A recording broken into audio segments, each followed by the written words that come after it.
There was one moment that I wish would have came to fruition. Michael Annette's driving our car. Michael had broken his leg literally 30 minutes, not even 30 minutes before the race is starting. Michael has decided that he can't drive the car. He doesn't feel good. And I pitched your name and they went looking for you. Couldn't find you. Or did we find you? I was willing to drive the car without a liner. Like, I would have drove that car that day, yes, sitting on the carbon. I would have signed any waiver, anything with NASCAR to not get sued, whatever I could have done to get in that car.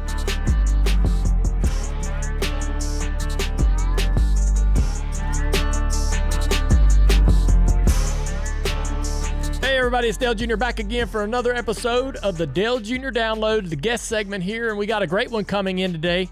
Somebody I've wanted to have on the show for quite a while, BJ McLeod. This guy, he's like an independent on the NASCAR circuit.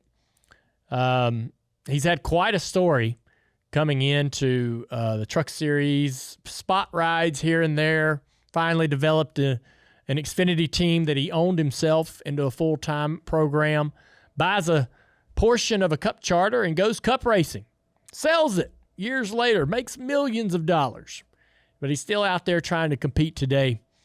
Where did this guy come from? What is his racing history? What is his level of success? Can he drive a race car? Has he won races? I don't know that we all understand the answers to those questions. I certainly didn't. But the more I hear about BJ McLeod, the more intrigued I am. This guy, he doesn't look like the typical Cup racer. He doesn't dress like the typical NASCAR racer. He doesn't try to. He's authentically himself, and I want to know more about him, and I'm sure you do as well. There are some fans out there, I'm sure, that are very versed on his story, but there's a lot who aren't, and we're going to learn today. Where'd this guy come from? How did he get his start? And what's he up to these days? What's the future for BJ McLeod and Live Fast Racing? So let's get started. Let's get him in the room. Thanks for being here at the Arby's studio. It's going to be a great show. Don't forget about Arby's new Meat and 3 box, and you get more meal for your money at Arby's.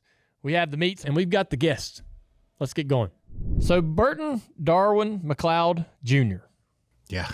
And born in Florida, 1983. What did your family do? What did your dad do? What did your mom do in Florida? What were their... So, go all the way back. My dad actually borrowed, he worked at a mechanic shop, saved up $250 in early 70s, late 60s, and had a friend loan him another $750, and he bought a spreader truck and started spreading fertilizer in orange groves in Central Florida. So he started his business with that, and met my mom, and they built it into, they had some over the road trucks. They got up to, I think the most they ever had was about 10.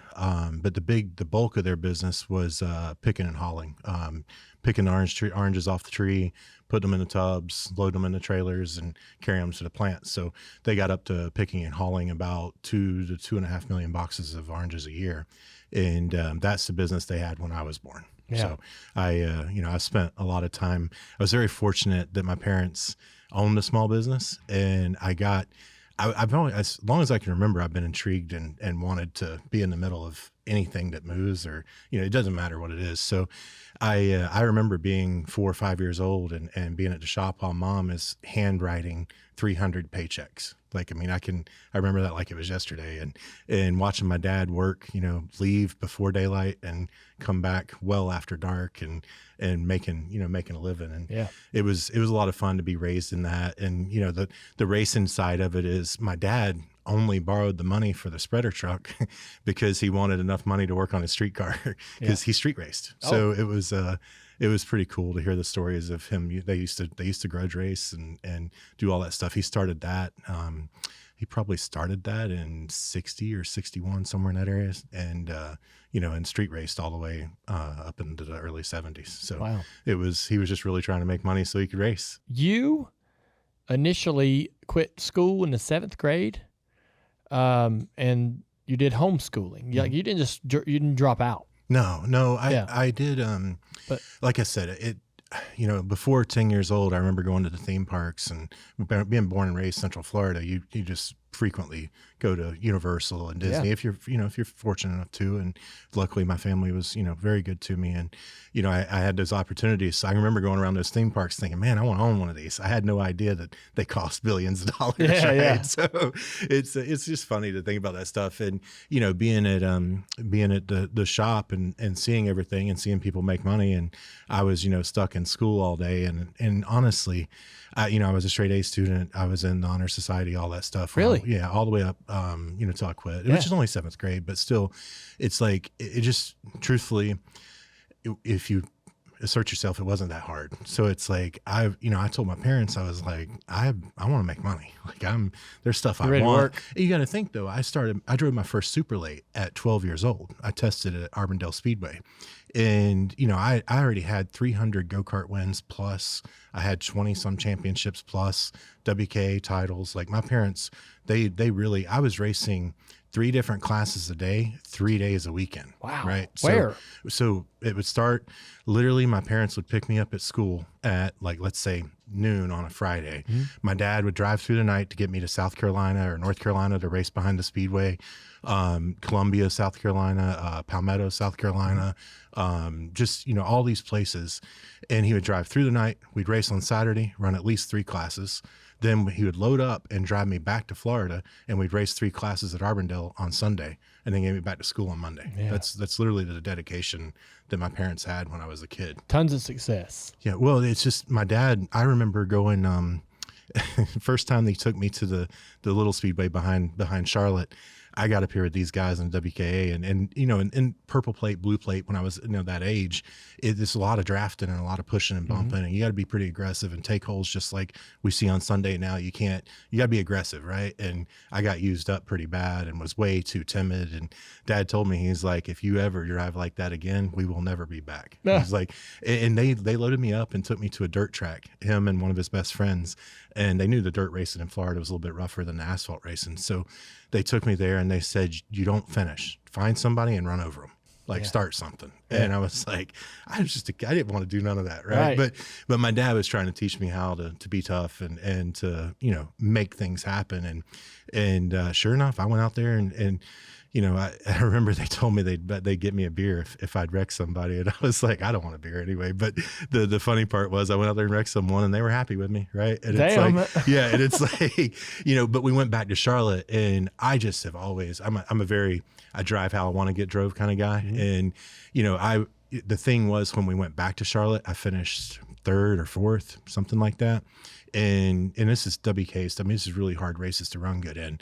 And I just remember making my way and not getting used up like I was before. And I did it in a clean way, but I was still aggressive and made it known that I wasn't going to be pushed around. And that was something that, my mom and dad, especially my dad, if we weren't going to be competitive, he would not go. He would quit. It was always every single week I had to earn my way. Like he never, like he was, he had my back in the things that mattered, but it was simple: perform or don't go. Yeah. Like he wasn't going to waste his time because he loved to drive too. Like he'd drag race. If I wasn't going to be serious, he'd just go drag race. Mm-hmm. Right. So, I felt like, I had to fight for that. And then honestly, I watched, as I got older, 14, 15, and I'm winning in super lates. And I think the year I was 14, we won 23 races in super lates and finished top 253 or 52 times between running Friday, Saturday at Orlando, New Smyrna, Sunday sometimes at Bradenton, which is now the Freedom Factory, like just running all over the place. So, I had a lot of success and I remember seeing an interview sometime around that time with your dad about, RC and being at, at Childress and stuff, and how with all of his success and everything he had accomplished and knowing that he had nothing to truly worry about, he felt like every week he got in the car, he had to prove that he belonged there. Right. And it's like, when I saw that, every time I get in the car, I remember it. Right. Yeah. It just stuck with me when I seen that interview because, someone with that level of success that still shows that level of commitment.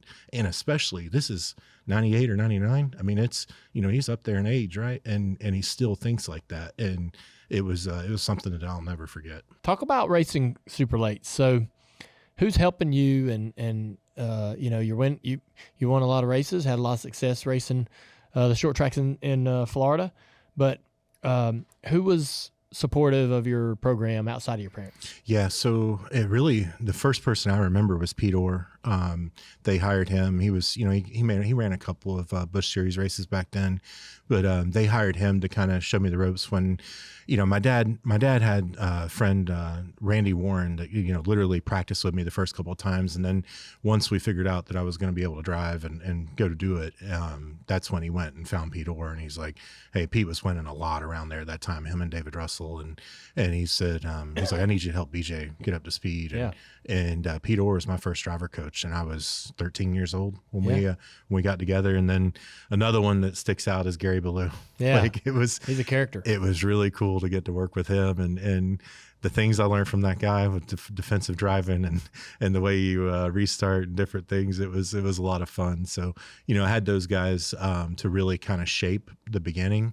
And I think the biggest thing is getting to race against David Rogers and Wayne Anderson and Dick Anderson and Mike Garvey, and the list just keeps going, right? Like the Central Florida super late model racers, and then Southern All Stars in 1999 and those guys. It just I got to race with some really tough, hard, old school racers, and I was a kid, right? Like I was 15 when I ran Southern All Stars, and 14 the first time I raced Gary Ballou, right? So it was really cool to learn that stuff that young and be in that atmosphere and see the level of commitment from those guys. Yeah, we had Gary come on the show, and his book Hot Shoe is a really good read, talking about his life. I mean, I'm sure, did you get an opportunity to ever ask him about his past and all the challenges? I mean, just unbelievable what that guy put himself through. Yes. And he's still around to tell us the stories today. You won the track championship in your rookie year at Orlando? Yes. So here's in 97, you go run some ASA stuff, Jennerstown, Southern National, youngest driver to qualify and compete in the ASA ranks, won your first late model race at Orlando Speed World, youngest driver in the country to win in late models. You mentioned the All-Star Series in 98, track champion at New Smyrna, Orlando. In 1999, you were heralded as being a potential next Gordon in the Daytona Beach News Journal. I know of New Smyrna, and I know of all these places that you've been racing at, but I had never heard your name or really knew who you were until you got into the Xfinity Series, right? And I had no idea that you had done all of this. And I don't think that a lot of people do. Like when we're on our broadcasts and you're in a race or you're around and we're going to mention you and talk about you, people will say, yeah, this guy won a lot of races in Florida, racing late models. But nobody ever really goes into detail about it. And I think a lot of our current younger fans know you mainly from your experience in racing in Cup and Xfinity as a car owner as well. But you legit won some badass big late model races against really, really tough competition. You're not often out there boasting or talking about that. No. But you did it. Like that was you did all those things. It's such a contradiction almost of that person and the person you are today. You're in a whole different arena these days, and it's tougher. But you don't seem to mind your plight. You don't seem to mind your objective and your goals, and you understand what those are, and they're measured and calculated. Talk about first off, I guess, take me through how much you enjoyed racing at that level in super late models, having success. What did you believe was your dream at that time? What was your path? Where did your vision have you going? Yeah, I mean, if you go back to the beginning of super lates, my entire life. So 5 years old, I actually want to be an IndyCar driver. Yeah. Okay. Then I turned 8 and started growing and at 10, I was 5'8" and 185 pounds. And I was like, you know what? I'm going to go to NASCAR route, right? So I just felt like I fit more in NASCAR. And especially back then, you know, most of the guys were big guys, right? So I, you know, I really dreamed of being in NASCAR from, you know, before 10 years old, right? Probably around 7 or 8. But, you know, I was always wanting to go there. Had no idea at that age what it takes to make it to this level. Really just focused on what my parents, you know, had me in, which, you know, was go-karts then, and switched to super late models. And you know, I started winning in super lates, and everybody's telling me that, you know, I can make it, I can do this, I can be in NASCAR. And I kind of thought that you just get there, right? Like you just keep winning and eventually you'll be there. And, you know, I kept winning and I never made it to NASCAR. Right. And there was a point where, you know, I had a couple interviews. I come up here a couple different times for different stuff. And like what? So I actually tried out for the Herzog ride when Jimmy was moving Hendrick. They did like a combine type deal where, you know, you went to Concord and drove the ASA car. And then if you did well enough there, you were going to get to race it. And, you know, I went up and there was like 9 different drivers. I remember the car I got in already had the back bumper smashed. Somebody put it in the fence. And you know, I remember parking on pit road after the test. I did 75 laps straight. And I still remember I varied 2 laps. I varied 2 tenths, and I'd never been on Concord. But 2 laps I varied 2 tenths, and the other 73 laps I varied 400ths. Yeah. And I hadn't been in an ASA car in, you know, probably 3 years at that point. But anyway, I remember parking on pit road, and Howie Leto walked up, and he's like, put the window net down, and he's like, "How'd you like to race Nashville?" And I was like, "I'd love to race Nashville." Right. So they took me to Nashville, and, you know, we were 3rd quick in practice. And it's weird how you remember this stuff, right? Like that's 20 plus years ago. So anyway, 3rd quick in practice, went out to do a mock run. Somebody spun, and then I parked I just slowed down to miss them, and I got ran over. Travis Kittleson actually hit me running like 80 or 90 mile an hour, destroyed the car. And we had a bad backup, and bottom line, I finished 18th or something in the race. Had a meeting with the Herzogs after the race. They wanted me to come test the actual Busch car back then. I think it was at Kentucky they were doing a test. And then there was some kind of misalignment when we left. That's really, you know, an odd situation, because I was getting told by, you know, like their agent, they had their own like agent people that worked with them. They were communicating with me, and then I had an agent as well. And, you know, we're going back and forth, and it was like they wanted to offer me the ride that Bodon actually ended up taking. Todd took it.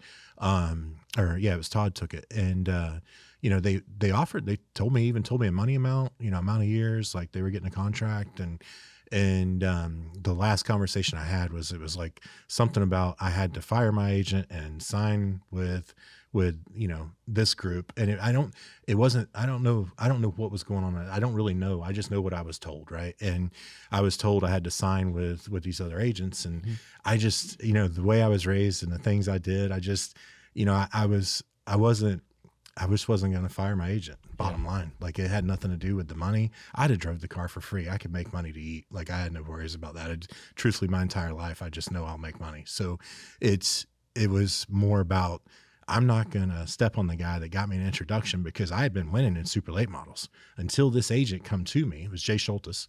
Until he come to me, I didn't ever get a chance. And he got me, literally come to me. And in a month I had an interview inside of Herzog's building. Right. So, you know, I went and I told him, I said, you know, I said, I don't mind if it's about a percentage thing. You guys can take your percentage. He'll take his percentage. I'm going to keep him, but I'm not signing with y'all, with the agency. And I never got a phone call back. And it really just all ended right there as far as that one goes. Yeah. And to this day, I am thankful I made that decision. Yeah. I have zero regret, even knowing that, you know, Todd won, I think, a race or 2 in that car, and could have changed the whole landscape of me being, you know, 42 years old with 0 wins. And really, I think I got 2 top 10s to, who knows, if I got in that car, I may have ended up being a successful truck driver, or, you know, getting several wins. I don't want to go back and redo it. I am 100% happy with the decision I made. So, you know, anyway, after that, ended up coming up and talking to Germain at one point, I think in 05 or 06, and really just couldn't ever put the money together to get a deal. For their truck? Yeah, for their truck. Yeah, when I think they had just started. It was Toyota. I remember that. And just couldn't put the deal together. So same time, you know, 03, 04, 04, I'd been working in my parents' business since I was 12, did homeschooling, finished that, actually enrolled back in high school, got a real, diploma, not the GED, the equivalency test or whatever. I actually got a real diploma. So finished all that. And, I was sitting there working for my parents. I did everything. I changed semi-tires. I changed microjets in Orange Grove, like literally the irrigation in Orange Grove that it has one microjet under every tree. And you're talking thousands of trees. I would go out there and spend weeks changing microjets, right? Like I've done that, changed semi-tires. I have rebuilt Detroit semi-engines. I've done everything you could do. And I'm 18, 19 years old at this point. Hurricanes come through Central Florida, tear it up. Really, we had Hurricane Charlie was the worst, and it destroyed like a whole line of about 20 miles through Central Florida. So I'd already met Jessica at this point, my wife now. My parents had and I had started a little, excavating company where we just went and bought, had a couple trackhoes and excavators and front end loaders and bulldozers, things like that. We just, kind of got one of each to just start going that route. Well, when the hurricanes come and tore everything up, there was so many demolition jobs. And at this time, Jessica, she called me one day and she's like, do you want to get a demolition license and see if you can go get some work? And I was like, well, how much is it? And she said, $50. And I was like, yeah. I said, let's do it. I said, I'll talk to mom and dad, rent the equipment from them, and we'll go do it. So that was the first thing her and I did together. And we grossed $500,000 in 6 months. Dang. And I was 19 years old. And it's like, I just remember going after it and working, and I took about probably 5 or 6 months off, didn't go to the racetrack. It was really bad down there at that time. And, I remember my first race back, and it was like, I could pay for it. Like I didn't have to have mom and dad pay for it. Right. So it was pretty cool. And I remember that. And, at that point I had never had anything develop into anything up here that wasn't a lot of money. Mm-hmm. And I was like, what, I'm just going to win super late model races. Like I have so much, I always will have so much respect for everyone that races at the regional level in every class. Yeah. Like it doesn't, if you go to the racetrack and race on a Saturday night and work on your car and unload it and bust your ass to go win, like you got my respect. Right. Yeah. So it's, I was happy to stay there and win and just go for it. And, I think, we won probably another 40 or 50 races from 2004 to 2010. And when I was sitting there on the front stretch, I remember this like it was yesterday. I was taking the pictures for winning the World Series, and that was a dream of mine. Like, right, it's really hard to do, huge right? Deal. And it was a dream, and it's like, wow, this is like, it was so cool for about 5 seconds, and then my mind takes over that I just like being driven and trying to make stuff happen. And I'm looking around and I'm like, I can't feed my family with winning this race. Like I can't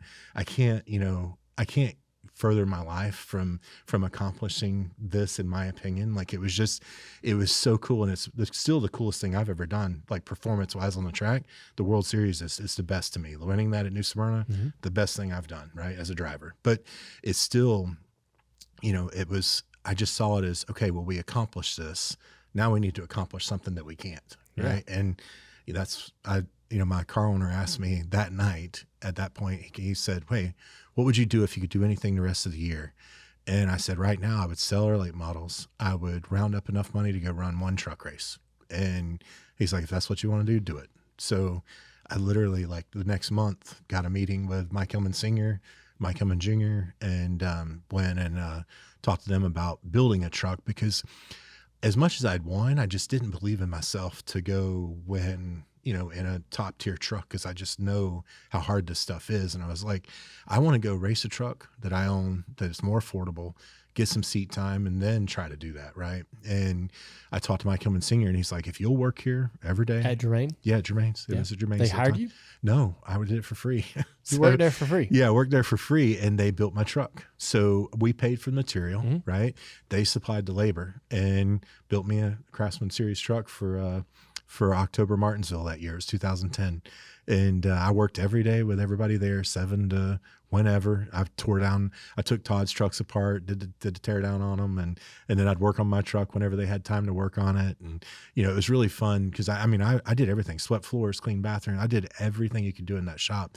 And at this time, I did have a successful business. Like Jessica and I, we have been, we're what, 6, 7, 8 years into it at this point, and I wanted to go do this. Like I wanted to be in NASCAR because it's something I never accomplished that I wanted to. Right. Yeah. So that's, that was my way in, and the Hillman family, the entire family, and the Germain family were the ones that got me going up here. Like without them, I'm not here. Bottom line, like there was nobody else to go, make this happen. In my opinion, it was the only relationships I had.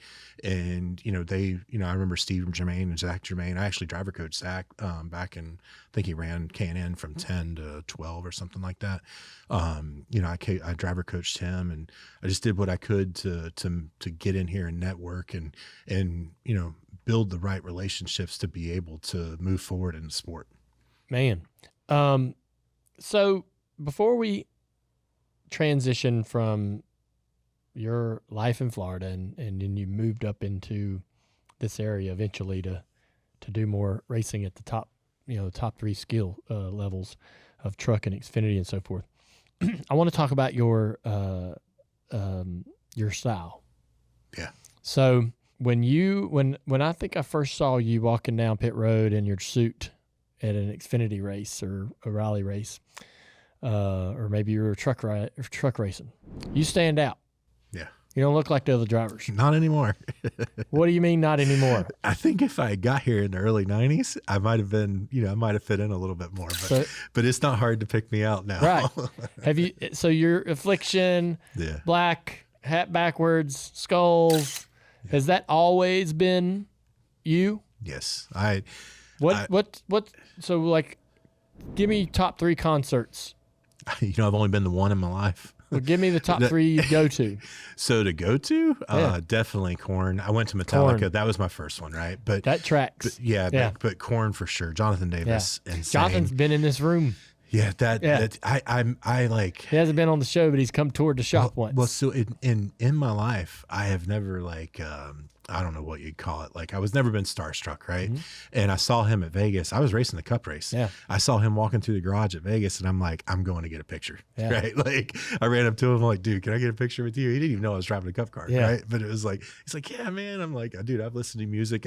Your music has helped me when I was broke, or whenever things are hard. Like it just motivates you, right? So their songs are very motivating. Yeah, absolutely. So him, and then I've really taken a liking to. I've always liked Hellstorm, Lizzie Hell, but I at least recently, like I really want to go to one of her shows. Like I'm definitely, I've just. When you were racing super late models back home when you were young, is this your style? Oh yes, this is my style when I was 12. Like, and so, but did you sort of tame it down when you came north, or when you went up north? No. Yeah. That was the advantage to not dealing with whatever went on back in 01 with the Herzog thing. I remember they made me wear polo shirts and and all this. I was dressed up and I did it, and I would be thankful to do that. To be clear, right now, if someone said, "Hey, we want to take a chance on a 42-year-old. We want you to drive for us. You do it. We need you to wear polo shirts, swing your, this, that, and another." I'll do it. I do it in a heartbeat to win. Yeah. I'm not doing it to run 30th. I'm going to dress how I want. Yes. Right. Yeah. So, well, there ain't many people walking around the garage that are dressed like you, and maybe there would be more if they could. But I always thought that you stood out, and which I have similar taste in music, but it does make you unique, and I think that you appreciate that. You wear that as a badge of honor, I think. Yeah, I think that what I like to do, because especially now I'm in the position that I can, and I honestly didn't worry when I should have, and now I don't have to worry, right? But it's like I want to do it for everyone to say, hey, you have your time, but you're at work, right? Like I'm just going to say Ryan Blaney, right? He's at work on a Sunday. You got to do what your partners need you to do. That's right. But he's still Ryan Blaney, right? Like he's still different. He's still, got an aura about him. Like he does. It's like, that's a great comparison. That's what I want everyone at home to know. Like no matter what corporate job you got or what, manager position or whatever, right? Yeah. You go cover your tattoos up if you have to, right? Like that's life. But but when you leave, be yourself, right? And then whatever chance you got, make sure everybody knows who you really are. That's right? awesome. Like that's what I do. So you came up. Did you move here when you decided, obviously, that you wanted to go truck racing and leave behind the the late model stock or the super late model stuff that you were doing? Did you move up here? So we got first thing we did was get a condo and at exit 25 over there, like close to the lake. And that lasted about 2 weeks because I've grown up on the smallest land I've been on is 5 acres, right? Yeah. And I've never had somebody stomping around above me. So I was like, I'm out on this. So we found a townhome because I'm like, I like neighbors. Like that's fun. But I'm like, I don't want nobody walking around above me. So that must be, I switched to a townhome pretty quick. I think it lasted 2 months on the condo and switched to a townhome. But I still, my driver's license is Florida. My primary home's Florida. Really? Yeah. We just spend, our extra time we spend in Florida when we're working, we're up here. So I mean, we're up here a lot, but what all remains of your family business, the excavating business, your dad's business, the place you grew up, the shops, all the things, what all remains? So we actually, everything, excavating business went away whenever Jessica and I left, and started focused on the racing deal in 2010. The picking and hauling, they kept that going for a couple more years, then kind of shut that down. And mom and dad really just relaxed. And they honestly, my dad loved to drive a truck. Are they still in the same area? Yeah. So mom actually stays up here with me now. Dad passed away a year ago. So it's like, I'm just kind of got her close to me. That way I can keep an eye on her. He passed away recently. Yeah, but in last March. Yeah. That was tough, man. Like it's something that you got to learn. How old was he? He was 79, and it's really odd because he was very, very active, mobile. Like I was just about to say, he loved to drive a semi, right? Like he's had a CDL his whole, like never lost a CDL. So they would drive trucks back then, and in between, after they got rid of the picking and hauling business, they would drive a truck and come to my races. Like they helped us with the business when we started the Xfinity series. At that time, they drove the truck. Like my dad drove the truck for the truck deal, the K&N deal every now and then some for the Xfinity deal. Wow. So it was, they were just a part. I tried to have them around as much as I could. And that was a lot of fun. And I think in 2020, I had a chance to buy the shop that, I grew up in, that the race team my super late team was run out of. And my problem with my dad is if I bought it, he'd have stayed there and been working all the time. And I wanted him to come up here because Jessica and I've been fortunate. We've got property up here and we got, an extra place or two. And I wanted him to come up and spend more time with me, like during the race season. Yeah. So it, it's kind of like we sold that. So we don't have that race shop anymore. We still have my original home, the one I was raised in. Yeah. We have it. It's not going anywhere. We have family land. It's not mine, it's my aunt and uncles and my mom and dad's. We have that, and they actually acquired that. I think their grandparents got it, or their great grandparents, for like 7 cents an acre in 1850 in Central Florida. Right. Amazing. So it's pretty wild to have that. And that stuff's not going anywhere. Like that'll be in the family forever. So, that was all good. And then, I'm really fortunate that I was able to, have things go the way they did, end up starting a cup team and things working out and be in a position to have my parents up here during race season. And they would stay in a house up here on the property we bought Hut Strickland's old place. Who? Hut Strickland's old place. Yes. So we got it, and it has a couple of extra houses on it, and they would come up there and stay, and we had a lot of fun. And like I said, it's it sucks losing them, but it's you just got to look at what we did together and what all he did. For me, it's just unbelievable. Yeah. It's something that all of us know we're going to have to go through at some point, and none of us can really get prepared for losing a parent. And we have to kind of make the best of it, and to your point, like move forward. I want to kind of go back to getting your feet wet in the truck series. Was the, what was so challenging about that? Compared to coming out of super late models, you'd mastered, you could be competitive. Anytime anybody, myself included, gets in one of the top 3 levels of NASCAR, trucks didn't exist for me back in the 90s, but, it was humbling and tough. And you're like, man, I think I'm in a pretty decent car here. I can't do the things that these other guys are doing with it. Like you'd watch, Jeff Burton and Mark Martin on restarts, the initial start of the race.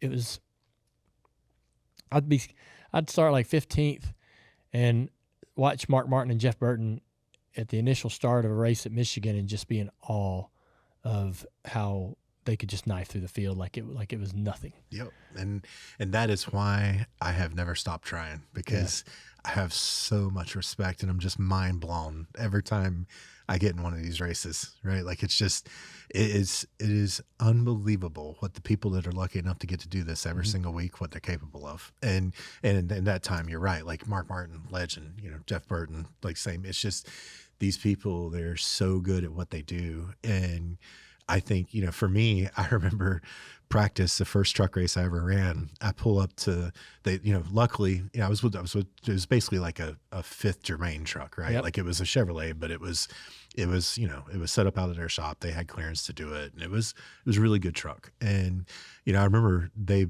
were very well organized. They had me first to go out to practice. So back then you didn't have to wait to get in line. You just whoever wanted to go went, right? So they have me first and I pull up there and I'm like, man, all right, this is good. I got clean track, run out there and just, try to get a little hole. And Ron Hornaday pulls up behind me and Todd Bodine pulls up next to him. And I'm like, no way. Like, this is not good. So I tried to get away from them, couldn't get away from them. They passed me and ran off from me about half a straightaway in probably 3 laps. Yeah. Like, I mean, it wasn't mind blowing because I expected it, but it's like, so, it's like a very, big, like just jolt that you're like, wow, this is real, right? Different. Yeah. And it just took me a little bit to get up to speed and figure it out. Cause there's no ride around and warm up your tires and, do the late model stuff, right? No. Like it's literally catch 4th gear and sink it off into 1, right? Or, 3 coming off turn 2. So it's like, it just, it was really an awesome feeling that I'll never forget getting to see them too and pull out there and made great progression over the weekend and ended up finishing 17th lead lap. So I was pretty happy with that. I would be, You just clean car. And we were trying to take that truck to Phoenix to do the approval process, right? Yep. I had to go to Phoenix and it's like, I couldn't wreck it. So I was like, the restarts at Martinsville with, 20 to go. And there were several of them. I'm like, all right, just take care of it. So without thinking about taking care of the truck, no doubt I finished top 10. Really? Right? So we were in position to do that, but it was, just had to be way too conservative. And it was a lot of fun getting to do that. Yeah. You, made your Xfinity Series debut in 2015 with Rick Ware.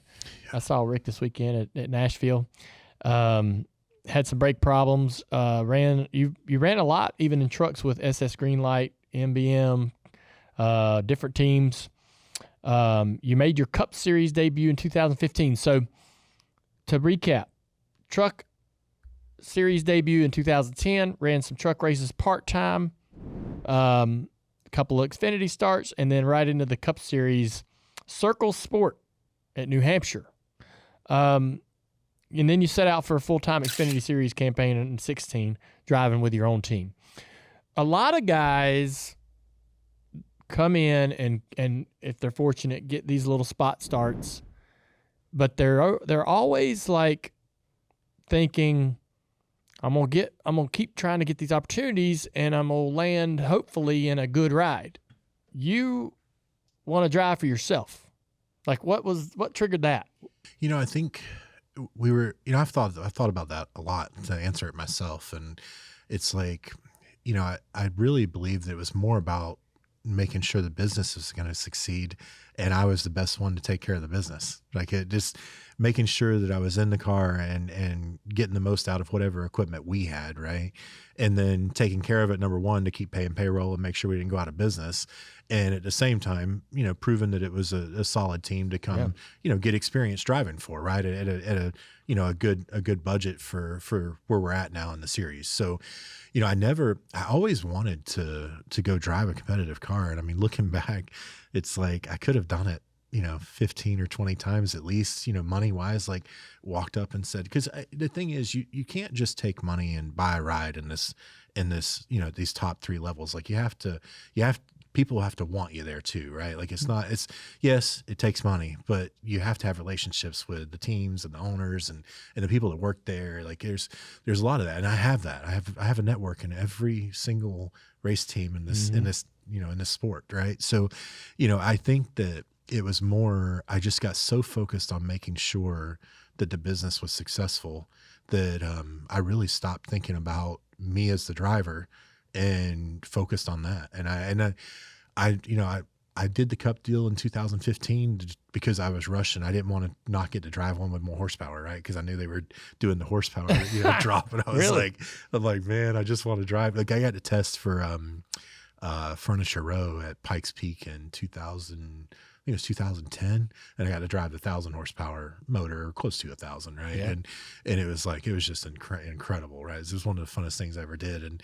And then, with seeing how the trend was going, where the horsepower is getting less and less, I was like, I want to make sure I get at least one Cup start. And another thing was you and Tony and Jeff and everybody was there in 15, right? And it's like Tony had already announced he was going to retire, and there was like a shift in people, legends, people that I'd watched growing up, and I was like, I just want to get on the track with them one time, right? And it was like that was another thing behind the start in 2015. Even though I knew I was going to run last or next to last, whatever, I was like, I just want to get out there and go do it, right, and see what it's like. So we actually had a decent. We were okay that day for what we had, and had a lot of fun. But I think to start the Xfinity team in 2016, Jessica and I borrowed money. Like it wasn't just our money, right? So, I just felt like I had such an obligation to make sure that all went correctly, that I would never spend a penny on me driving for someone else, even though I had cash flow. And at times I could have easily wrote, $100,000 check to drive somewhere. I didn't ever, being in business, as long as I've been in business, there's always good times, there's always bad times. And I wanted to make sure I never got in a position that I couldn't service the loan that I had or take care of the people that took care of me, because they all took a chance on Jessica and I in the racing business, which as well as I do, it's very wild to take those chances. Arby's is putting the pedal to the metal with value that breaks away from the pack. Introducing the new Meat in 3 box for $7.99. That's filled with Arby's quality favorites. The Meat in 3 box now has new sandwiches for you to choose from. You get your choice between a crispy chicken sandwich, or a crispy fish sandwich, or a ham and Swiss melt. And every Meat in 3 box comes with melty mozzarella sticks and some crispy curly fries, and a peach cobbler roll for dessert. This thing's just giving sweet as a peach a whole new meaning. Plus, you get a small drink. It's Meat in 3, but you're getting 5 items. There's so much food in there, all for only $7.99. Arby's is giving you more meal for your money and is filling you up with your favorite food that you just can't get anywhere else. Arby's is known for always giving you more than you expect. Available for a limited time at participating locations while supplies last. Prices may vary. Get your Meat in 3 box at any Arby's near you today. You talked about buying Hut's old shop, and you did all this in September of 2021, and you started you started McLeod Acres. McLeod, yeah. We named it McLeod Acres. There's a huge indoor RC track. Yeah.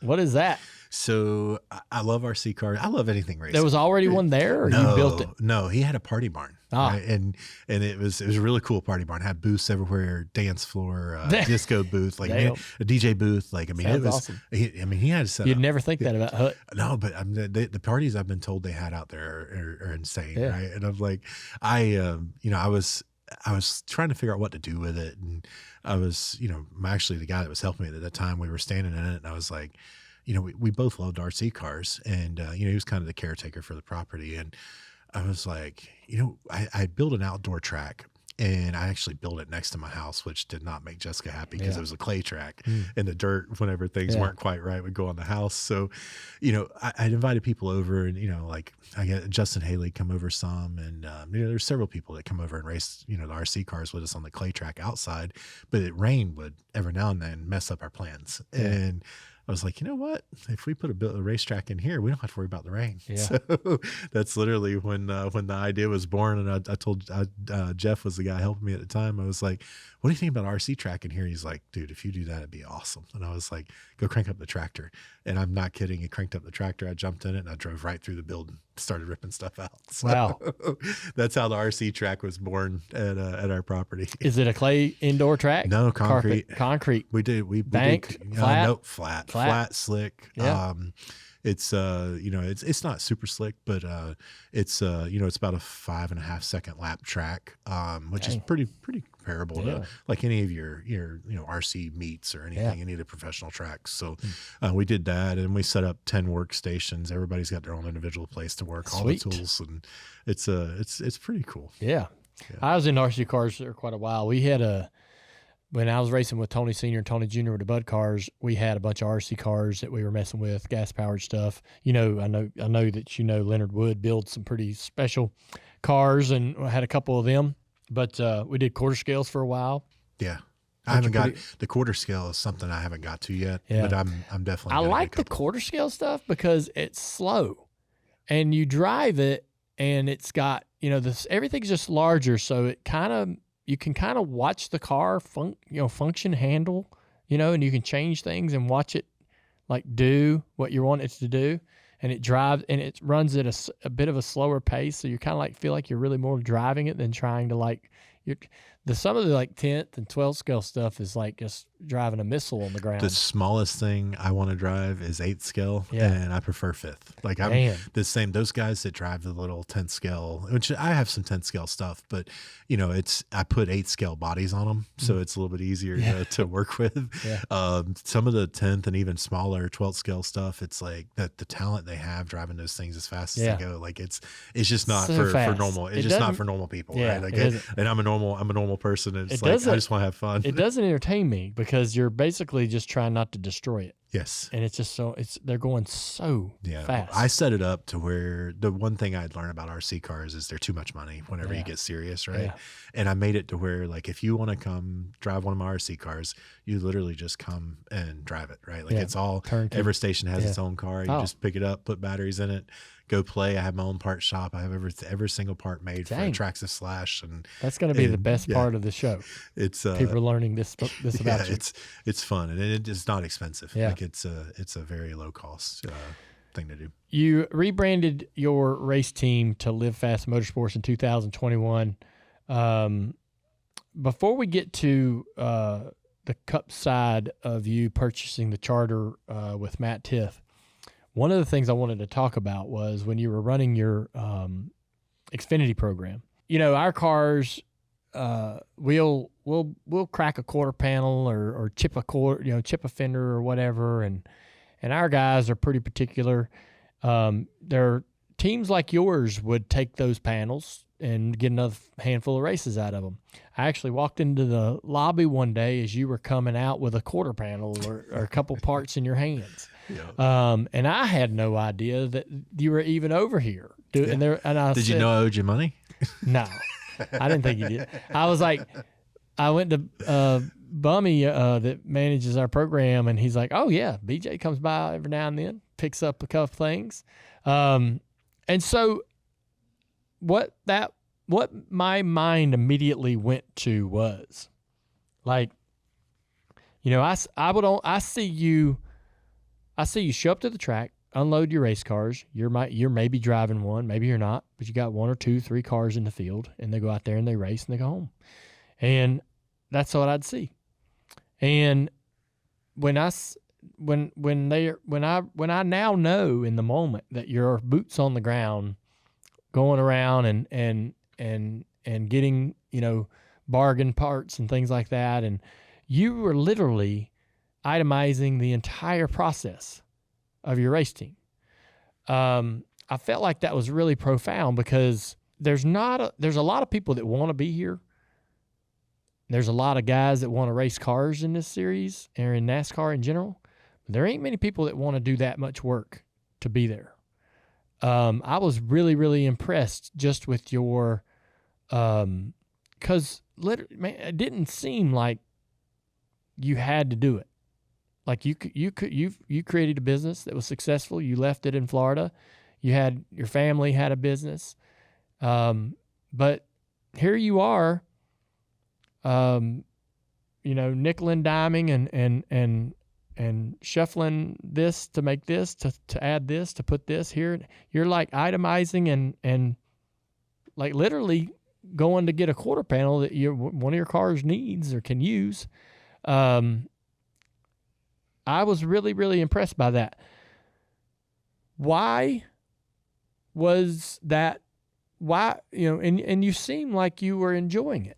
Absolutely. That grind of, I would compare it to like the Dave Marcus of NASCAR. Like Dave was a talented race car driver, but he probably enjoyed running his own race team out of his own shop more than he ever did driving for anybody else. He had the rides with Ray Mock and drove for K&K Dodge for a while and different teams, drove for Penske for a while.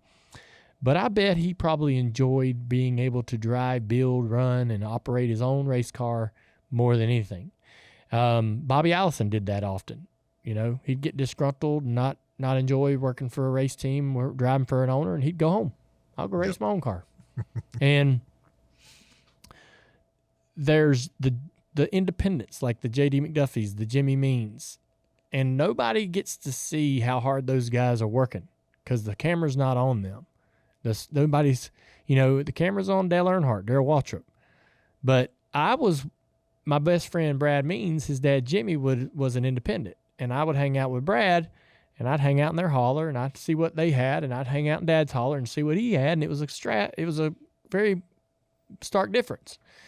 And you seemed to enjoy that challenge of making payroll, running the business, keeping it in the green, and figuring out how to put the best race car you could on the racetrack, doing all of those things.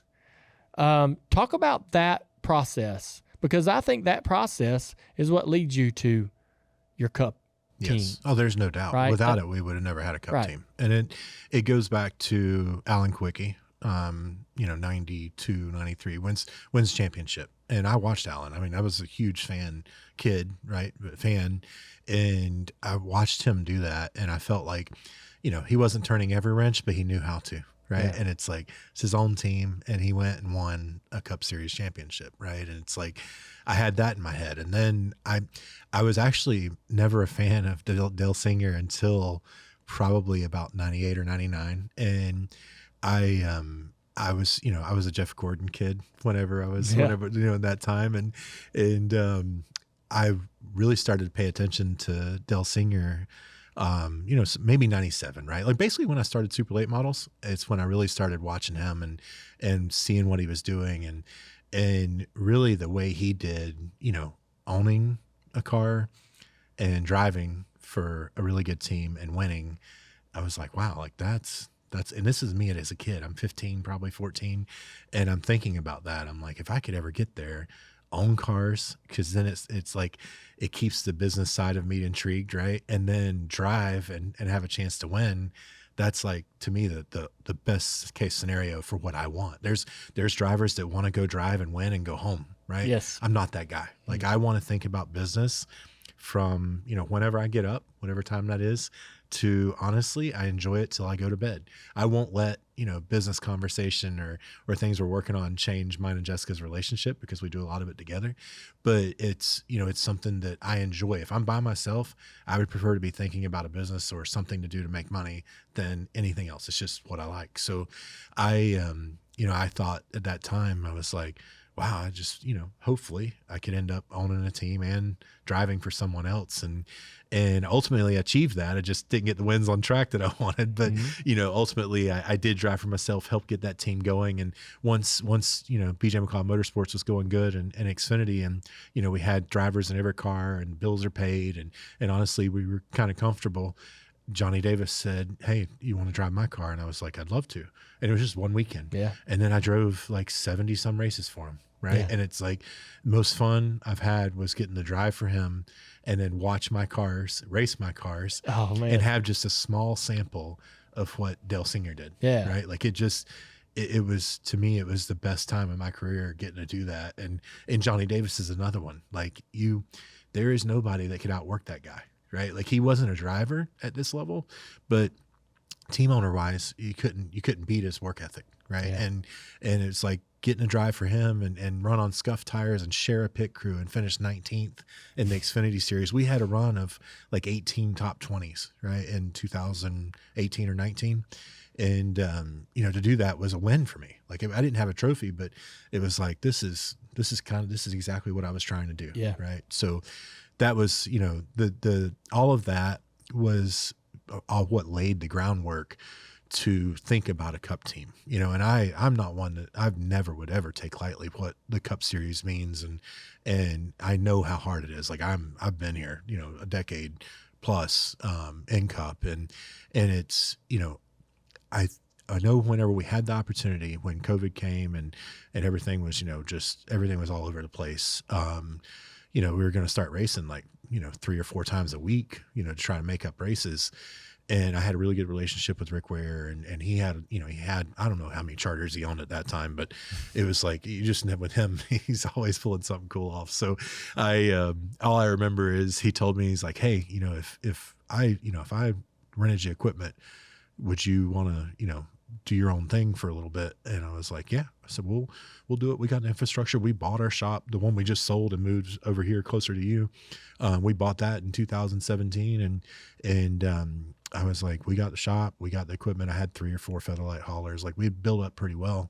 And I was like, okay. I said, we'll go try a couple open races and, make sure that it's something that we want to do that grind. Cause I mean, the Cup grind is something else that it's very hard to understand until you're there. And I told Rick, I was like, yeah, if you'll help us, we'll go do it. So we went to, I believe Darlington was our first ever race with actually BJ McLeod Motorsports at that time in the Cup Series. Mm-hmm. And we went and ran the race and, had an okay day for us. I mean, don't get me wrong, we're 6 laps down. I don't remember, but it was, for what we could do and where the Cup Series was at that time, it was an okay day. So we did that. We ran, I don't know, a handful of races that the rest of 2020 as an open team. And I just knew that, Jessica and I actually tossed around the idea of trying to buy a charter in 2016. I actually have a text on my phone that I went back and looked at after we bought the charter that was sent out to, try to inquire about buying a charter then. And it just didn't work and didn't work. It didn't come together. So, I thought it was funny when we actually bought the charter in 2020. I thought it was funny to look back at that and see that we were trying back then. How did Matt Tifft come into the conversation? Yeah. So Matt, we started driver development in the Super Late Model Series after I won the World Series in 2010 and I wanted to go try trucks. We had all this infrastructure and we sold, I think, 2 of the late models, but I probably had, at that time, I owned 2 or 3 myself. And the guy I drove for had 3. So we sold a couple to buy the truck. We kept the rest and we started a driver development team. So Matt Tifft was the second driver I ever had for the driver development team. Oh, damn. And his dad actually, he was one of them that helped us start the Xfinity program, when we needed help getting that going. And I was friends with Matt since 2010. And I mean, he's, I think 13 at the time. Mm-hmm. And, we, fast forward to 2020 and we're talking about this charter thing and he's, I don't know, he's probably 20 something. I don't know. I can't remember. But anyway, the point is we were friends the whole time and I was close to his family and him and his dad and I had done business together already. And Matt unfortunately had a seizure. I think it was the end of 2019 at Martinsville. I believe that was when he had a seizure and it derailed his driving career. Right. And, he's still trying to figure out what direction he wanted to go. And what he was going to do, and didn't know when he'd be able to drive again. Like all this stuff's just, I mean, that and COVID and everything is just up in the air. And I was at a movie theater with Matt in Dover, and I told him when we walked out, I was like, dude, we should just buy a charter together. I turned and looked and said it just like that.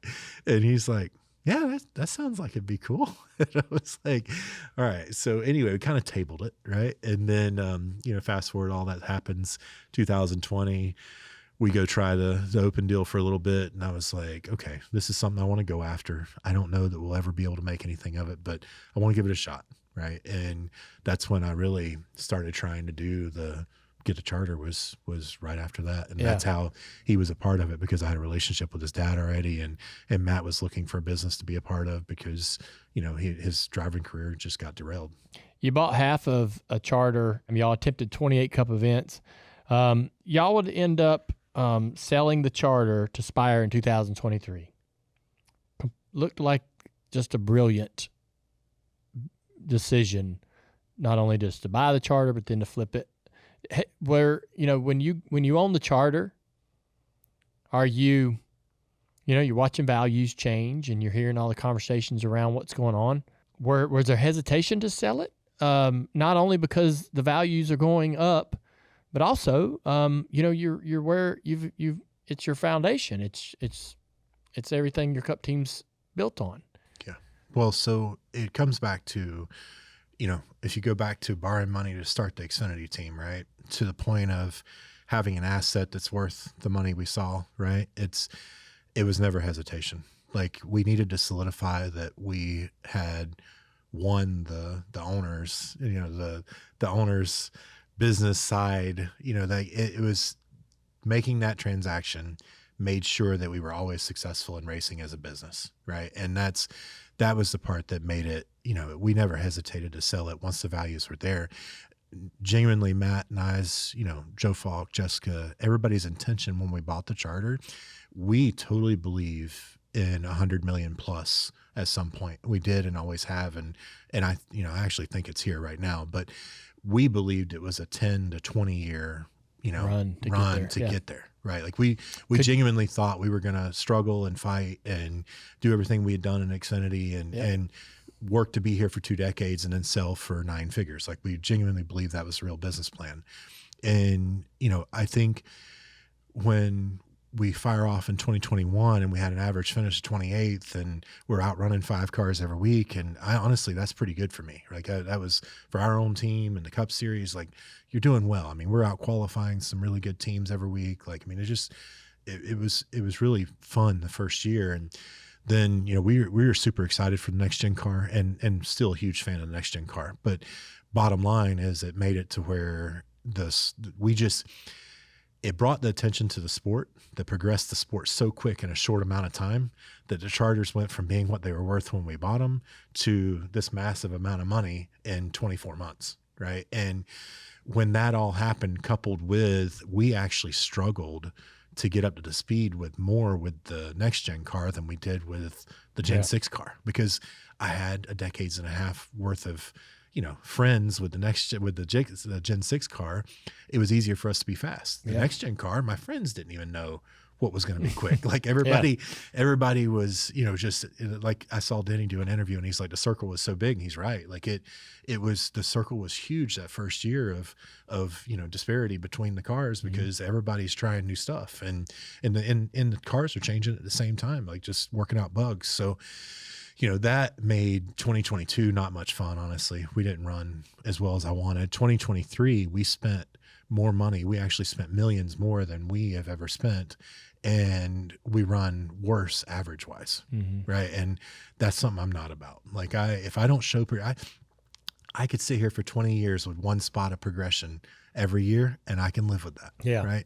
But when we worked harder, spent more money, and went backwards, I'm out. Like, I had zero hesitation on getting rid of it whenever, fortunately, the business plan did work out, even though the on-track side didn't, right? So there was zero hesitation. The driver in me, the person that loves going to the racetrack every week and seeing, our NASCAR family, like, that was hard. But I was wondering, that was kind of my next question is, like, when you sell the charter, you're selling your opportunity to be in the field. Right. And that definitely changed how many races you would attempt, right? But you also said, I want to race, but I'm going to only race now that I have the opportunity. I'm going to race in better cars. Yes. And we saw that. You qualified really well for the Daytona 500 this year and was running really well in the race till you had an issue. And that was heartbreaking. Yeah, it's so gut wrenching. Yeah. Man. Like, you know what that race means. And it's like, for me, that it's was, just. Would you arguably say that was would you argue that might be the best competitive car you've been in? Oh, without a doubt. Level? Yeah, we didn't qualify for the race. We had our best qualifying effort, right? But I fire off in the duel and I'm running 30% throttle and I have zero problem passing people, which we're all saving fuel. But I'm just saying, you're still. So when I went up and led in 2024, I thought I had a good car. I was almost 100% throttle, right? Like it still wasn't that good of a car. Now, to go to February this year, and I'm literally looked down at the dash and I'm 30% throttle for the majority of the duel. And I'm just moving around and it's comfortable and easy to drive. And I'm like, man, like this is some good, like we've definitely made some good progressions. And then go to Atlanta the next week. And, we fired off a little too free, definitely on the right rear too much. And just kind of struggled to the first stop. We go to the first stop and made killer adjustments, come out and drove from last to 23rd or 22nd. And it was not hard. Like I'm telling you, like I'm driving the car and I'm like, this is like comfortable. Like I'm never comfortable in my NASCAR career. Yeah. I have less than a handful of times that I'm in a car and I'm not scared half to death that I'm going to be out of control. Right. So it's like, it was funny to be at that level, racing with the Cup guys and being up in the mix. And it actually was more comfortable. It was easier than what I normally do. Yeah. So we have, developed our equipment very well and the information we get and the things we have. And that is for sure progressed. But, obviously falling out of the 500 is something you can't get over, man. You just never go when you're going to have a chance to run that race. And we got gifted into it and then we lost the opportunity and that's hard. Yeah. When you sold the charter, I wasn't sure what to expect out of you.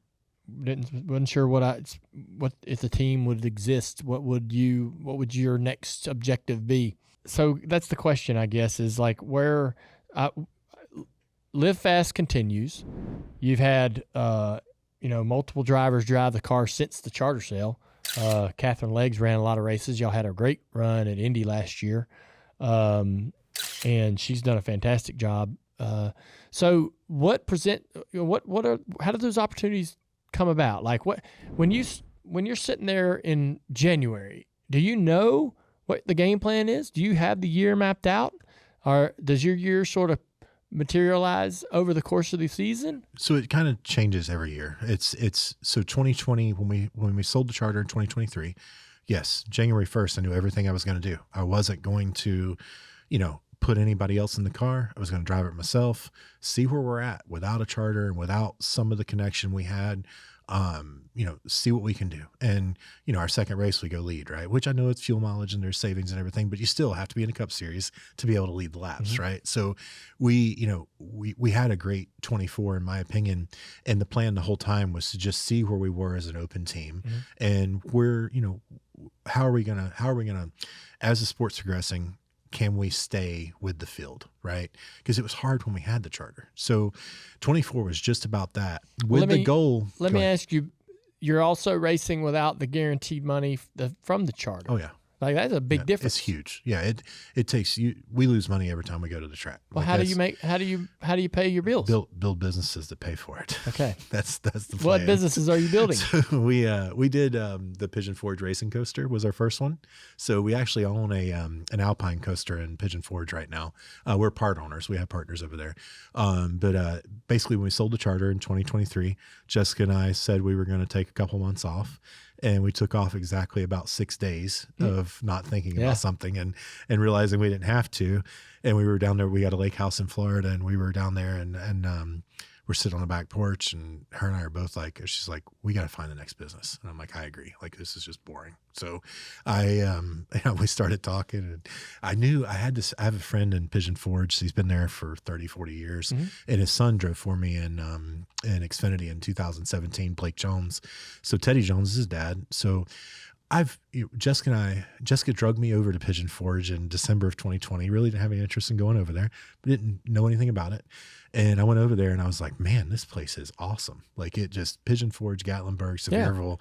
It is an unbelievably fun, great area. Yeah. It's like the Vegas of the East Coast without gambling, right? Like anything you want to do is there, and it's fun and it's family oriented and just a really good time. So she got me over there. Well, then I got addicted to it and I bought a cabin and a little bit of property over there. And we started going more regularly. Then we started seeing Teddy again because, he was in that area and just basically sell the charter, try to figure out where could we take some capital and start something that's different. And this goes back to what I said earlier about being in Central Florida with the theme parks and realizing that I can never afford to do one of those, but really having a passion for seeing people get off a ride and be happy. Like you either see somebody puking or they're happy. Like that's the two things you're going to get. You never see somebody mad and upset. Right. And that's what I told Jessica. I was like, we can afford to own something in Pigeon Forge. Like let's call Teddy and figure out something to own that makes people happy. Yeah. Right. And I called Teddy. The only person, I had probably 40 people call me, want me to start businesses and do stuff with them and whatever after we sold the charter. And Teddy's the only one that Jessica and I called. And I was like, hey, Jessica and I, we've got a little bit of capital to work with. I was like, we really want to own something fun in Pigeon Forge that people get off and they're smiling. Right. And I was like, I don't know if that's a go-kart track, if that's a putt-putt golf, if that's, a coaster. I said, I'd really like it to be a coaster, but I don't know, I don't know if we can pull that off. And he's like, yeah, he's like, I built one 3 years ago. And he's like, I could build us another one. And I was like, okay, well, let's work towards that. So he called me in 2 weeks with a plan. And we just happened to be in town, and he come over, and this is no joke, drew out like his idea of the track on a napkin. Okay.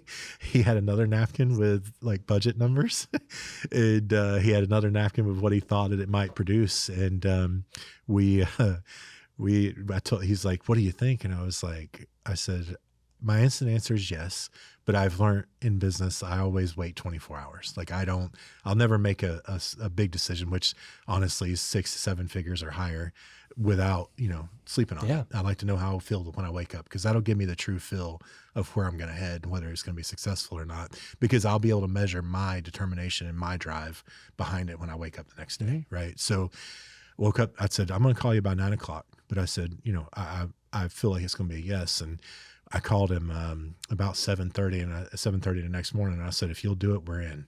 And so we built the Pigeon Forge Racing Coaster. It's been open June 19th will be a year, and it's successful thanks to all the great people that come over to Pigeon Forge and enjoy the area and come ride our coaster. It's doing well, and it's been a lot of fun. And now I get to say I can't own the theme park, but I own one ride. Yeah, right. So, it's in Pigeon. Yeah. So one of the things we're looking at it right here. Yeah, absolutely.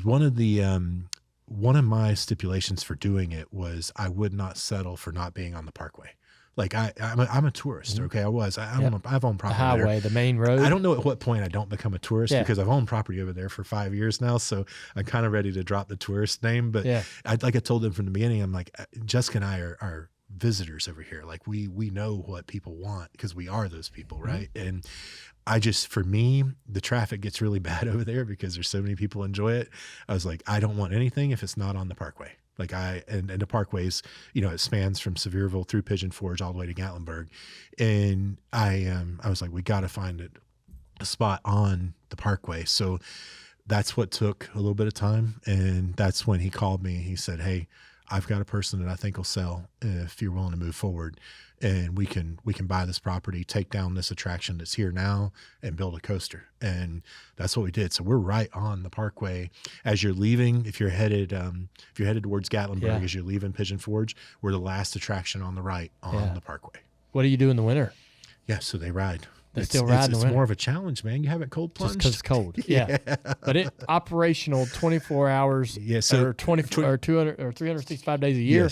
Yes, we're open 365 days a year, and it's all lit up neat and cool at night. If it's the night that's really cool. So there's two like my favorite thing. Being a NASCAR driver, obviously I get my speed fix with everything we do, right? So for me, the coaster itself is more about the view and just enjoying a good time with whoever you're over there with, right? So it's not about the speed. The view we have is incredible. You have a 360-degree view. You see mountains, you see the parkway, and you have to do it during the day and at night because the view during the day is so much different than the view at night, right? And it's just a lot of fun to visit it and go over there and ride it at night, see the lights, and then ride it during the day and see the mountains, right? So that's it's been a lot of fun to be a part of that. And that was the first thing we did when we sold the charter. That's the first thing we jumped into. Really? Yeah. So will you build more of those?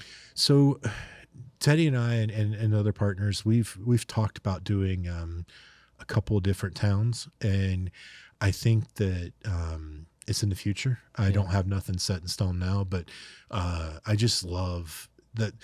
The thing is, like, it's so hard to do anything that's affordable. Like the economy's taken off and inflation and everything, and it's like it's expensive to build things. And it's expensive to go enjoy them, right? And it's like we've got, right now you come over there, 4 people ride for $100. You can get extra rides for less money.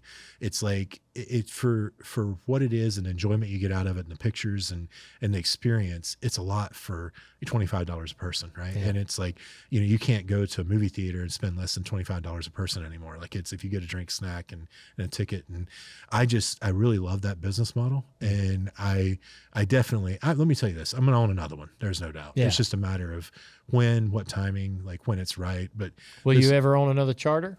I would own part of one. Okay. Like I don't want. Why is part better than a full? Because the Cup Series, unfortunately, is a billionaire sport now, not a millionaire's. Right. And I'm not a billionaire. Yeah. So, me neither. We just simply can't afford it. Right. Like it's to run every week and own a charter and do it correctly.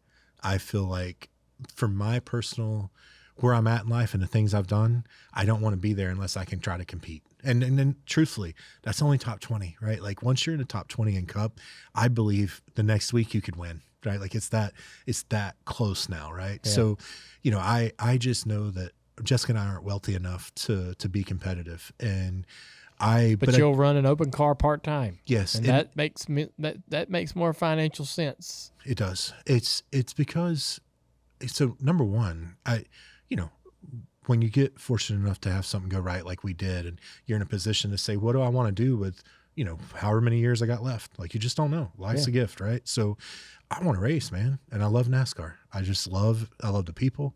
I love the sport. I love the things that go back and forth and everything we try to figure out. And it's just a fun way of life for me. Like that's where I'm at. So I want to be in it, whatever I can afford to do. And to me, the Cup car at the speedways and thankfully Atlanta's the way it is. I know I love the old Atlanta too, but right now I kind of need it this way for me. So I got a couple extra races to go to.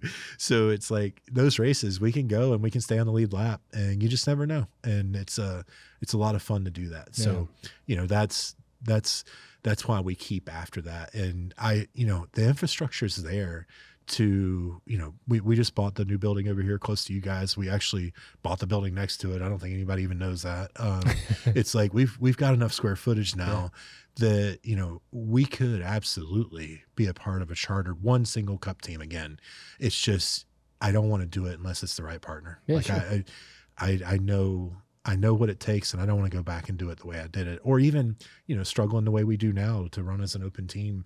We qualify third from last and have to accept that, right? Like it's not going to get better. Like we, as an open team, we are going to qualify around that area every time, but our racing can get better, and it is shown over time we're getting better. Yeah. So, and the biggest thing is I have a passion for working with other drivers and still trying to be a driver. I do truly enjoy that.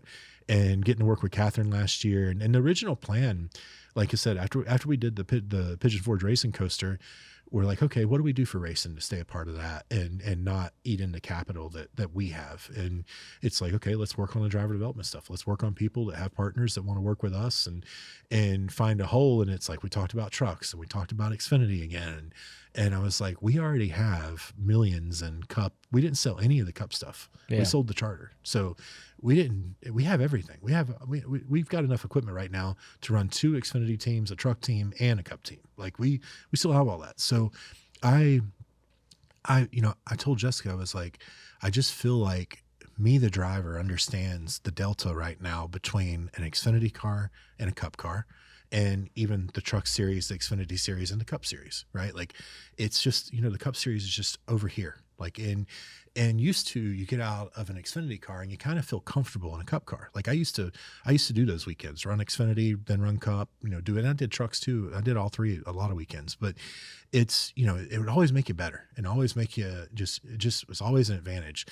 For a long time with the Cup car, now with the next gen car, I get out of the Xfinity car and I was like, man, it takes me 20 laps to figure out how to feel the steering again in the next gen car. Like it just is so radically different. And I felt like, the problem with the Cup Series is, as successful as it got so quick and all the attention and everything, there's no like feeder ride in the Cup Series anymore. In my opinion, it's like everybody, every car out there is like a contending car, and it's a very highly sought after ride, and there's really no seats. Like it just filled up. Like used to, you had, Alex Bowman ran 150, 200 races before he got his shot. And it's like, he was in cars that were in the Cup Series. There's no place for him now. If you go back 10 years and start over, like that's not there. So I feel like, because the open spots are there, we're in a position with the infrastructure and the friends I have and the networking I have up here, the experience I have as a Cup owner,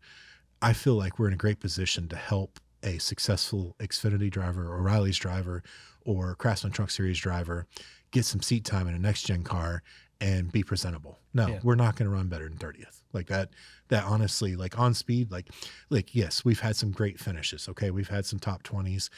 Catherine did a phenomenal job later in the year and as she got comfortable with the car.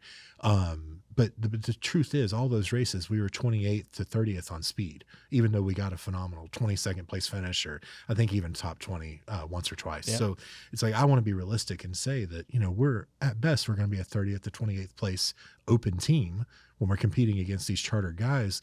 But I feel like it's a better move for someone that's going to take over a top tier Cup team that, knows they're going to win on Sunday, or they're on a path to win on Sunday. I feel like if you get in our car and you go get your feet wet and feel what it's like to have to be competitive in this series, and because it's an eye opener for everybody. We see that with every, O'Reilly's champion that jumps over in Cup and they're literally 30th on the board, 33rd on the board, laps down. Like, I mean, it's that much of a gap. So I feel like we're in a position, if you jump in our car and go run 30th and get used to it without the pressure of knowing that, you're driving for a top tier team and wow, am I going to mess up my name if I get in this car and I don't run good? Right. Our car doesn't present that pressure. So it lets you learn the nuances of the Cup Series without having that pressure on you, and just really, work on your craft before you get in that winning car. Right? Yeah, for sure. And I think, we're just in a unique spot to be able to do that. And that was the plan after we sold, was to prove that we could do that. And we did that last year with Catherine. And Catherine, she's coming in, she hadn't been on an oval. It's like, we're not talking about somebody that's winning in O'Reilly's or trucks. We're talking about somebody that's, got an awesome career and done incredible stuff, but she has no experience over here. Like, it's very, very limited. And, we Phoenix, there was a unmistakable hiccup that happened during the race, and I called Justin and talked to him and just told him that we didn't want to have those things happen, and felt bad about it, and he was really cool. But the point is, get past that one lapse in judgment on on her part. She owned it. She didn't run. She said, hey, I know I messed up, and she took care of it. And she talked to the drivers, and then the next race she kills it. Right. It's like she goes out there and does awesome. And it's like, that's what we're here for. And if she has partners that wants to work with us, we're thrilled to work with her, because she did a phenomenal job coming back from Phoenix. I would agree. Man, the story is amazing. I've enjoyed getting to know you over the past couple of years and just watching you and how you've operated, but I always wanted to sit down and talk to you about the Florida years and all the success that you had. And I just don't think that a lot of people really appreciate the dues you paid, right? And I think a lot of people do appreciate your savvy business ethic and how you've been able to make a living at at the top 3 levels of NASCAR as a driver and an owner. But I think it would be fun for people to hear the full story. And the fact that you're creative, to go outside of the box, to create, financial opportunities for yourself to continue to do what you do, man. It's impressive. I just don't feel like a lot of people have that work ethic. They have the want. They have the want to be there, but the boots on the ground part's tough for a lot of folks. Well, I really appreciate you saying that. It means an awful lot coming from you, and the work ethic side is 100% because of my parents. Yeah. Like they instilled it in me when I was a kid, and I just don't quit. Like I'm willing to do anything. Like I'll tell you just go for it. There was one moment that I wish would have came to fruition. We were at Atlanta. You'll remember this. Michael Annette's driving our car. Michael had broken his leg. Michael wasn't feeling good all weekend. Literally 30 minutes, not even 30 minutes before the race is starting, Michael has decided that he can't drive the car. He doesn't feel good. And I got a call from my sister in LW, and I'm standing in the booth with my tie on to call the race. And they're like, can you drive it? They're freaking out. Like, who can drive it? Can you drive it? I'm like, I'm in the booth. Like, I can't leave the booth. What am I going to tell my bosses? They're going to think anytime the damn car, door opens up, I'm just going to jump out of my booth and go drive a race car. Like, I had to think in the moment, like, yeah, I can't do this. Someone else has to do this. I've signed up for this. And, cause I didn't want to lose my job, as a broadcaster. We were like, who can do it? And I pitched your name, and they went looking for you. Couldn't find you. Yeah. So actually, what's funny enough, or did we find you? That you did. I think, and you couldn't fit. I think that was the end of it. I was willing to drive the car without a liner. Like I would have drove that car that day, sitting on the carbon, 100%. Yes. If that was, so you see the movie, my God, that would have been impossible. I would have done it though. I know you would have. And I would have, David Green's the one that takes care of all of us. Yeah. I would have choked him if I had to get in that car. Yeah. Like I love him to death, but it's like, he would have not wanted me to do it because he wouldn't want me to get hurt, but I would have signed any waiver, anything with NASCAR to not get sued, whatever I could have done to get in that car, I would have said yes. So it's funny because they come and got me. I remember sending my bus driver to go get the suit and get all my stuff, and I was getting changed, and then I walked out there, and Austin was starting to get fitted for it. And when I walked up, Pemberton told me that they were just worried about me not being able to ride, not having a liner. Yeah, right? Like because you're gonna have to take the liner out. Yeah, so I could have drove it without the liner, and I did. So it's crazy enough. John West got hurt in 2014 at Pocono in ARCA car for Venturini. They airlifted him out, and he's going to the hospital, and I'm asleep in the lounge, and Billy runs in there, and he's like, "Hey, will you start and park John West's car?" And I'm like, "Dude, do you know the difference in size between the two of us?" And he's like, "Oh, don't worry about it. We'll take the liner." And I was like, "Well, if he's got a liner, just pull it out, and I'll drive it." So I drove that car at Pocono. I wouldn't have wanted you to race without a liner, but I would have done it in a heartbeat. No disrespect to Austin Dillon, he did us a solid, but I badly wanted to see you get in that car, and what a great freaking chance to put you in a decent race car. Yes, and on the old Atlanta. Yes. Man, I can tell you right now, first lap, I'd have been up against the wall through 1 and 2 wide open, like, get as many spots as I could have. Like just because you do that stuff back then, like, and I knew with that car, just get me to the green. Like that's where it would have been game on. But I'd have loved to have seen that day. Yeah. I'm a big fan of yours. I appreciate your personality and the hard work you've done and the person you are, and to what you said.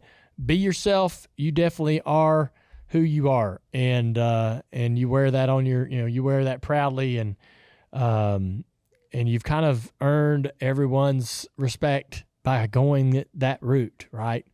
There's a lot of dudes out there that I've raced with, and sometimes you're just not really sure if the person they are pretending to be is who they really are. But there's no guessing with you. No question. Yeah. I appreciate you giving us some time today. I think a lot of people are going to love this show, getting to know you better. You got a lot of people out there pulling for you, man. And can't wait to see what you do next, BJ. Absolutely. Thank you to everyone for all the support. It means the world to us. And I haven't got a trophy on track, but the amount of respect that I've got throughout the garage means more than any win ever could. So absolutely, just thank you for that and everything you've said, and invite me in here. It's been a blast. So I appreciate it. BJ McLeod on the Dale Jr. Download. Hey, this is Dale Earnhardt Jr., and for all the latest Dale Jr. download gear, including the I'm Drink Some Beer t-shirt that we've been talking about here around the office, head over to shop.dirtymomedia.com for all the latest merch. So BJ McLeod, everybody knows what he's been doing over the last, decade, and he has earned a lot of respect as a guy who has raced within his budget and, made his way all the way into the Cup Series, doing, with this unique process. And it's just pretty impressive.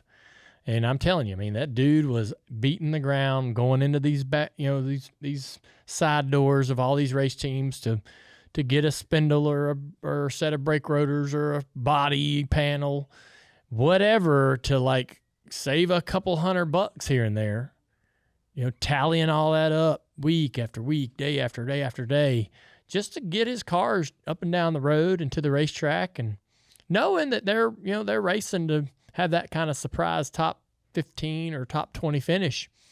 He was racing a whole different game, a whole different, he wasn't racing against Junior Motorsports or Gibbs, or he was racing a whole nother scenario and circumstances. It's really impressive. I always admired the underdog or the independent for what they have to deal with. And he doesn't even look at himself as a underdog. He has a whole different set of rules, and he races at a different standard, and his achievements and his a good day for him has a different set of goals than most, and he adheres to those. He doesn't have any grand illusions of entering a Cup race and finishing in the top 3, and so I really admire it. But at the same time, he's very successful in Florida in the super late models, and I don't know that many people really know what that means or what that was, right? Yeah, he won a couple races at his local track. Not a little bit more than that, quite a bit more than that. And so the dude can drive a race car, and we just don't really get to see how good he might be because he's not in quality equipment at the truck Xfinity or Cup level. But man, it's just fun talking to him. He looks at the world really where everything's on the table. Everything's a possibility. He'll go outside of his racing mind and create opportunities through unique businesses and create capital and create fundraising and just I don't know, man. A lot of guys, and myself included, you look at your racing career and you're like, I just got to climb the ladder. How do I climb the ladder? I just drive cars. I just go drive a car and drive a car well. And a lot of people don't have to go outside themselves or outside their racing world to create opportunity. And he does anything and everything, whatever it takes. Just an interesting guy. Appreciate him giving some time today. I was already a fan of BJ McLeod, but man, it ain't no man. He's not a front. He is just authentically him. You gotta appreciate that. And I'm glad we got him on the show today.